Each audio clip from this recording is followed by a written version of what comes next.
With the legislature now in summer recess, the provincial government is finishing up a review of 8 regional municipalities in Ontario.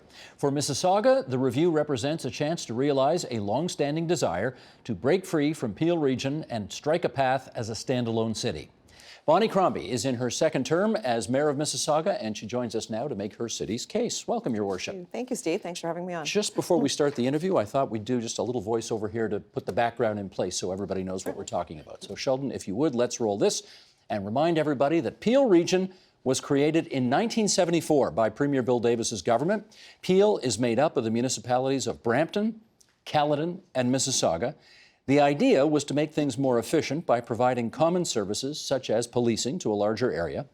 Each municipality still has its own mayor and council, while the region itself is governed by 24 regional councillors and a regional chair. Peel is funded primarily through property taxes, 41% going to the region itself, 40% to the individual municipalities, 19% to the province for education services. Okay, that's the pie chart, that's the background. Tell us, why does Mississauga no longer want to be part of Peel? Well, the region is broken. It just doesn't work for Mississauga anymore, and it's time. Mississauga is the 3rd largest city in Ontario, the 6th largest city in Canada, and we want what other cities have. Of course, Toronto, Ottawa are single-tier independent cities, but cities like Windsor, London, Guelph, Hamilton, Sault Ste. Marie, Thunder Bay, and even Little Dryden are all single-tier independent cities, and that's what we want as well. What in particular doesn't make sense about the current setup from your vantage point? So we've been funding the region. At one point, up to 70% of all the funding to the region came from Mississauga. Now it's about 61%. So we still have the majority of the assessment base, and we pay the freight, yet we don't have say. We have pay, we don't have say. We have 50%, or 62% of the population, we have 50% of the vote. So that's we on bring the Peel 12, Council. Correct. We bring 12 councillors, and between Brampton brings 7 and Caledon brings 5. So if you can imagine, tiny Caledon, beautiful community, 70,000 people have 5 votes. So most of my wards are larger than the municipality of Caledon.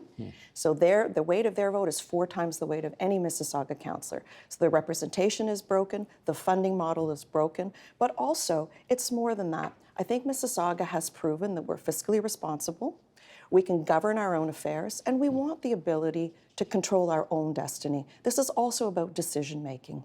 It's about efficiencies, because you can't tell me 2 levels of government is more efficient than one. We know that's not the case. And it's about the ease of decision making. Have all the relevant commissioners at one table to make one decision that affects our council and our priorities in Mississauga. If they decided that 60% of the population and 50% of the votes on Peel Council doesn't make sense. And 60% of the funding. So we'll give you 60% of the votes on Peel Council. We'll give you a greater say to match your share of the population. Would that do it? So there are 84 million other reasons. We also fund the region. We fund Brampton and Caledon $84 million more than we contribute. So each and every year, we pay an incremental $84 million to really subsidize Brampton and Caledon. That's fundamentally unfair for our residents and our businesses, and I strongly feel that that money could be reinvested into our own priorities, into our own businesses. That's controversial, though. I got to jump in, because that's controversial. I assume you're citing the Ernst & Young study, which said it's 84 million.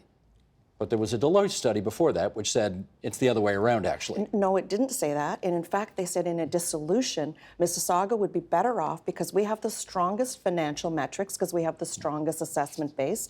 We have more businesses. We have a healthy business residential ratio, 65-35. In Brampton, it's the reverse. Eventually, they'll have more people, but they won't have our business assessment base. So no, actually, Deloitte did confirm also that Mississauga is in a better position in a dissolution.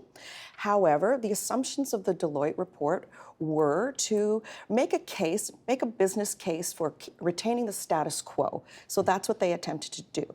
So, you know, when you're not looking at things fairly, you're not comparing when are we actually better off in a dissolution, an amalgamation, or maintaining the status quo. If you're not comparing each of the options, then you're going to have a tainted case. And that's what we had with the Deloitte. They did what they were supposed to do. The region said, build a business case for maintaining the status quo. So the assumptions were flawed, and I can go through a few of them if you like, No, that's on okay. what they That's were okay. flawed, I'm but gonna- they were flawed. But let me just tell you one more thing. The Ernst & Young report was very reasonable and very achievable, and all 4 CAOs of all 4 levels of government agreed to the premises and the assumptions, and that number, 84 million, came out of the Ernst & Young report, and it corroborated the number that we had come to internally. Our internal report came up with 84 million, and independently, the E&Y report did as well. Here's what your colleague in Brampton has to say about this. Patrick Brown in the Toronto Star writing last month. Brampton's population has nearly doubled while Mississauga's growth has slowed dramatically. We cost-shared the costs of its previous development. It would not be equitable if Mississauga did not do the same for Brampton. Your response? As I said, their population is growing, but their business base isn't growing. We will always have the stronger assessment But what about base. the notion that they did for you and now it's time for you to do for So them? he's muddying the waters because he's not talking about apples and oranges, quite frankly. When he's talking about what they did for our growth, they didn't actually do. It's fundamentally false what Mayor Brown is suggesting, because who paid for our growth in the early days and who pays for Brampton's growth are development fees. So developers, through development charges, paid for the kind of growth that he's speaking about. And Mayor Brown is relatively new to municipal politics, so there's a lot to learn, and this is not the case. Development charges paid for the kind of growth that he is speaking about. Are you saying he's a neophyte and he just doesn't get this? I didn't say that. Well, you said he's relatively new to politics, so... No, to municipal politics. Municipal politics, right. So he may not get the issues as well as you do, is that the sense? I understand how growth is funded, and growth is funded through development charges. We've paid the freight of the operational costs at the region. At one point, Mississauga was paying 70% of the regional budget. Now it's about 61%. So in no case, over 45 years, have they ever paid for our growth. We have always consistently over-contributed to the region of Peel. It's his view as well that if Mississauga leaves Peel, Mississauga ought to pay Peel/Brampton hundreds of millions of dollars for the pleasure of doing so. What's your view on that? So if you look at the Ernst & Young report or any legal interpretation, that again is false. And I've got to give Mayor Brown credit because he likes to muddy the waters to throw in. Well, he's making his case. Has to make his case. But there's something called the Cummings principle. So if the benefit of the asset has been used by the taxpayer, then there is no payment required. So there is absolutely no separation agreement, no divorce payout, no big bonus, nothing. No municipality owes the other a dime. There will be no payout. And it's confirmed through the Cummings principle in the Ernst & Young report and through every legal opinion that, quite frankly, he has and I have. So he's attempting to muddy the waters, but he knows that's not the case. Whatever infrastructure resides in each of the municipalities will be retained by those municipalities. For instance, the region of Peel and our council building is based in Brampton, and he will retain that. There's another office buildings, 5120 here, Ontario. It's north of Derry. It's in Mississauga. We'll keep that. Gotcha. Let's do a real, here's where the rubber hits the road example. Policing. Does Peel Regional Police in a Mississauga that has left Peel Region, do they still have jurisdiction to arrest people and keep the city safe and all that? So the cost drivers of the 84 million are largely around policing and also around regional roads. So policing is one of the highest charges. So there would have to be changes because so let's put it this way. There are more police resources utilized in Brampton. However, Mississauga has the higher assessment base, so we over-contribute to the budget of the Peel Regional Police. So there would have to be a change in the funding model so that it wouldn't be assessment-based. It could be average weight of just cost of delivery of services rather than assessment-based, and that would change it. And that would also shift who is paying for the use of the services. But you'd still, I guess what I'm trying to figure out is, would you set up your own police force, a Mississauga police force? It's not necessary. I mean, I think Peel Regional Police works just fine. Both Mayor Brown and I both sit on their board. They're run by an independent arm's-length board. It's the funding of the budget that's at question here. And because of our strong assessment base, we end up over-contributing. And that's where a lot of this 84 million is actually captured, right in the police budget and also in the regional roads budget.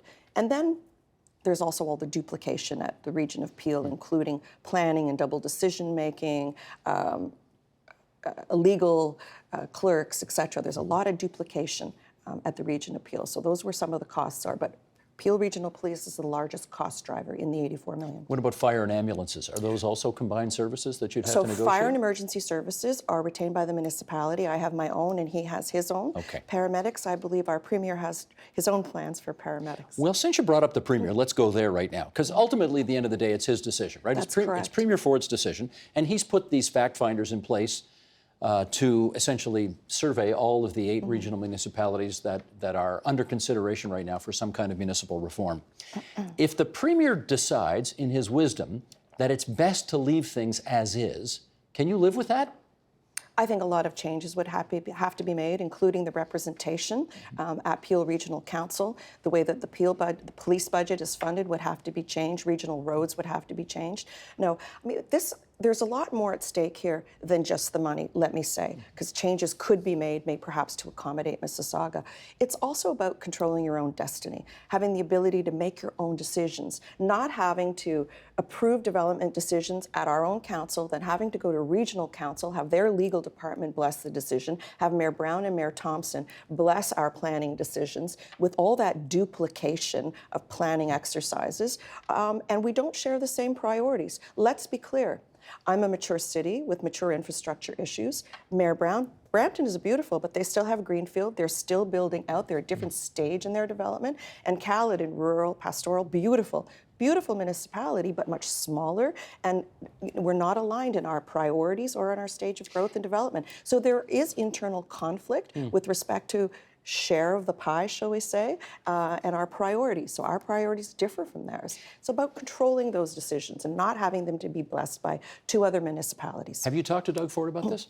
I have, a couple of times. Has he given you any indication yet as to which way he's going to go So on let this? me just say that 15 years ago, when Hazel McCallion started the One City, One Voice campaign, she did not have a receptive provincial government. Dalton McGuinty was the Premier, and he didn't want to touch regional governance. But here, lo and behold, we have a new Premier, Premier Ford, who is looking for efficiencies and is analyzing regional governance in 8 regions, as you said, and he's looking to say, is it possible to deliver services, programs in each of the regions more efficiently?